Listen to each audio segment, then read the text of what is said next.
हितोपदेश अध्याय 21। राजार अंतःकरण सदाप्रभुंक हस्तरे जल प्रणाली तुल्य थाए। से जेउ आड़े इच्छा से आड़े ताहा फेरांती। मनुष्यर सबु गति आपण दृष्टिर यथार्थ, मात्र सदाप्रभु हृदय सबु तौलंती। बलिदान अपेक्षा न्याय और सुविचार सदाप्रभुंकर अधिक ग्राह्य। दुष्ट लोकमानंक प्रदीप स्वरूप जे अहंकार दृष्टि और गर्वित मन ताहा पापजनक। कर्मशीलर संकल्परू केवल प्रचुरता जन्मे, मात्र प्रत्येक हठात कर्मकारी केवल अभाव आड़े जाए। मिथ्यावादी ओष्ठ द्वारा प्राप्त धन एणे तेणे चालित बाष्पतुल्य। जेउमाने ताहा अन्वेषण करती सेमाने मृत्यु अन्वेषण करती।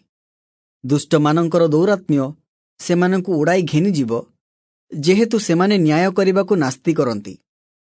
दोषरे भाराक्रांत लोकर पथ अतिशय वक्र, मात्र पवित्र लोकर कर्म सड़ख। कलिहुडी स्त्री संगरे प्रशस्त गृहरे बास करिबा अपेक्षा छातर एक कोणरे बास करिबा भल। दुष्ट लोकर मन अनिष्ट पांचे, पुणी ताहार दृष्टिरे ताहार प्रतिबासी किछि अनुग्रह पाए नाही। निंदककु दंड देले निर्बोध लोक बुद्धिमान हुए, पुणी बुद्धिमान को बुझाई देले से ज्ञानवान हुए।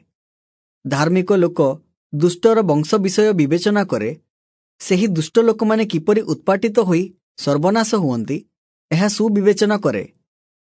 जेउ लोक दिनहीनर डाकरे कर्णरुद्ध करे, से मध्य आपे डाकिब किंतु उत्तर पाइब नाही। गुप्तरे दान देले क्रोध शांत हुए, पुणी अंटीरे दत्त लांच प्रचंड कोप शांत करे। न्याय आचरण धार्मिक प्रति आनंदर विषय, मात्र ताहा कुकर्मकारी मानक प्रति विनाशजनक। जे बुद्धिर पथ छाड़ी भ्रमण करे, से प्रेतमानक सभारे बास करिब। जेउ लोक आमोद भल पाए, से दरिद्र हेब। पुणी जे द्राक्षरस ओ तैल भल पाए, से धनवान हेब नाही।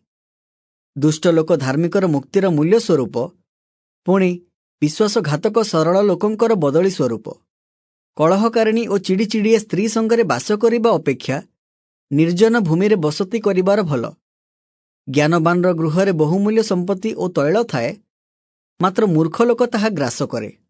जेउ जन धार्मिकता ओ दयार पश्चातवर्ती, से जीवन ओ धार्मिकता ओ सम्मान पाए। ज्ञानी लोक बलवानर नगररे चढ़ी प्रवेश करे, पुणी तहिंर साहसदायी बल तलकु आणे। जे आपण मुख ओ जिह्वा रक्षा करे, से क्लेशरू आपण प्राण रक्षा करे। अहंकारी ओ दाम्भिक लोक निंदक नामरे विख्यात, से अहंकारर गारिमारे कर्म करे। अलसुआर बांछित विषय ताहार मृत्यु घटाए, कारण ताहार हस्त कर्म करिबाकु नास्ति करे। केही केही दिनसारा अत्यंत लोभ करती, मात्र धार्मिक लोक दान करे कातर हुए नाही। दुष्टमानकर बलिदान घृणार विषय, मात्र से कुअभिप्रायरे आनिले ताहा केते अधिक घृणित। मिथ्या साक्षी विनष्ट हेब, मात्र जेउ लोक शुणे से अखंड्य कथा कहिब। दुष्ट लोक आपण मुख कठिन करे, मात्र सरल लोक आपण बाट सुस्थिर करे। सदाप्रभुंक विरुद्धरे कौनसी ज्ञान किंबा बुद्धि किंबा मंत्रणा नाही। युद्ध दिन पाई अश्व सुसज्जित हुए, मात्र जय सदाप्रभुंक ठारु हुए।